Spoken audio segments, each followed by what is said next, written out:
الرحمن الرحیم وننزل من القرآن ما هو شفاء ورحمۃ للمؤمنین ولا يزيد الظالمین الا خسارا۔ جو لوگ یہ چاہتے ہیں کہ حضور صلی اللہ علیہ وسلم کی زیارت ہمیں نصیب ہو، وہ حضرات ان الفاظ کو دہرائے اور رات کو سونے سے پہلے اور بعد میں سو جائے۔ انشاءاللہ اللہ کے فضل و کرم سے حضور صلی اللہ تعالی علیہ وسلم کی زیارت نصیب ہوگی۔ اس سے پہلے کہ ہم ان کلمات کی طرف جائیں، تمام ساتھیوں سے گزارش ہے ہمارے چینل کو لائک کریں، شیئر کریں، سبسکرائب کریں، بیل آئیکن کے بٹن کو دبائیں تاکہ ہماری ویڈیو کا نوٹیفیکیشن بآسانی آپ تک پہنچ سکے۔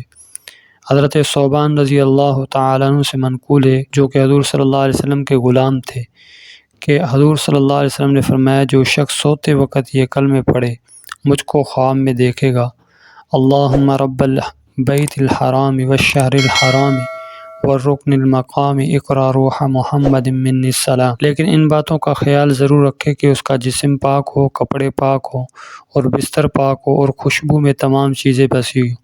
انشاءاللہ تعالی ضرور زیارت سے مشرف ہوگا اور بدھ کے دن اس عمل کو شروع کرنا ہے، اور ویسے بھی اگر ان الفاظ کو پڑھتا رہے گا تو انشاءاللہ بہت جلد اپنے مقصد میں کامیاب ہوگا۔ جزاک اللہ خیر۔